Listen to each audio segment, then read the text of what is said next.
Hello and welcome to Sudarshan studio. आप सबका स्वागत है हमारे छोटे से स्टूडियो पे।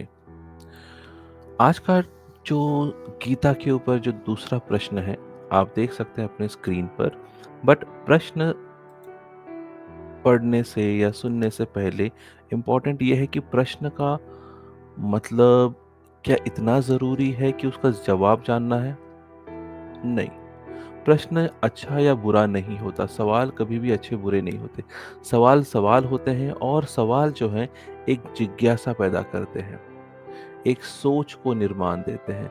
और सवाल पूछना ज़रूरी है, क्योंकि अच्छी चीज़ हो तो सवाल, बुरी चीज़ हो तो सवाल, और अगर सवाल का जवाब न मिले तो मानसिक इवोल्यूशन, ब्रेन इवोल्यूशन होता ही नहीं।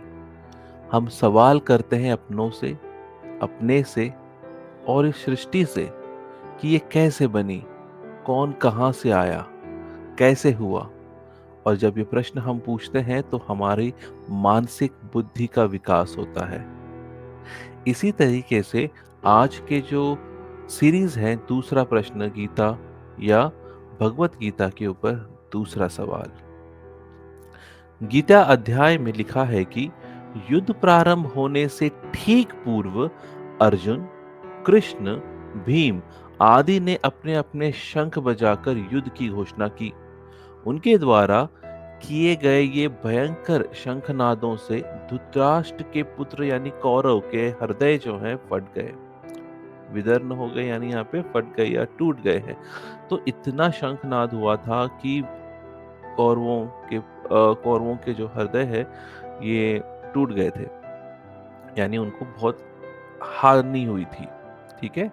अब प्रश्न ये होता है यहाँ पे कि कौरवों ने युद्ध के प्रारंभ में बाजे और शंख नहीं बजाए होंगे।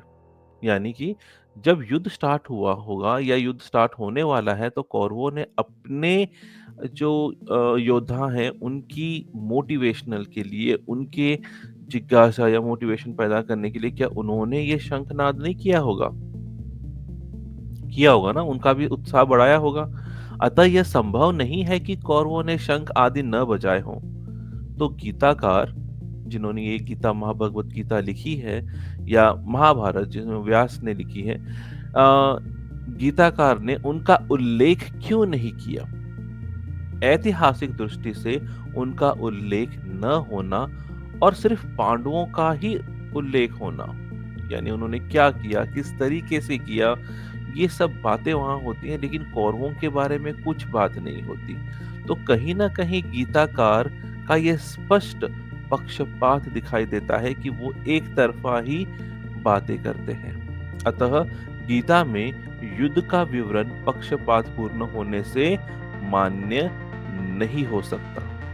युद्ध क्षेत्र में गीताकार ने कृष्ण अर्जुन संवाद को ही पृष्ठभूमि गढ़ी हुई है, यानी सिर्फ अर्जुन और कृष्ण की ही संवाद है। बाकी जो कौरवों की जो सेना है उनमें क्या हो रहा है, किस तरीके से उनके इमोशंस में हलचल हो रही है, क्या सोच हो रही होगी उनकी, ये कहीं पे भी हमें नहीं दिखाई देता। और इस तरीके से दूसरा प्रश्न ये उठता है कि क्या गीताकार ने इस पूरे के पूरे जो ड्रामा है कहीं उसको एक पक्षपात रूप से तो नहीं देखा? यह था आज का दूसरा सवाल गीता अध्याय 1 से। तीसरे सवाल के लिए हम आगे वाली वीडियो को देखेंगे।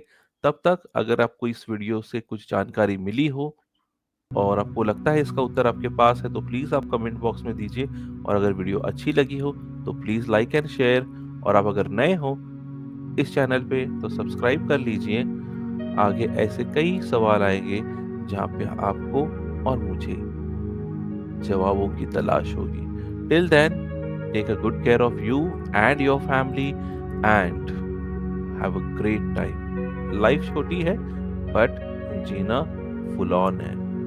So do take care of yourself, and this is Sudarshan signing off. Bye.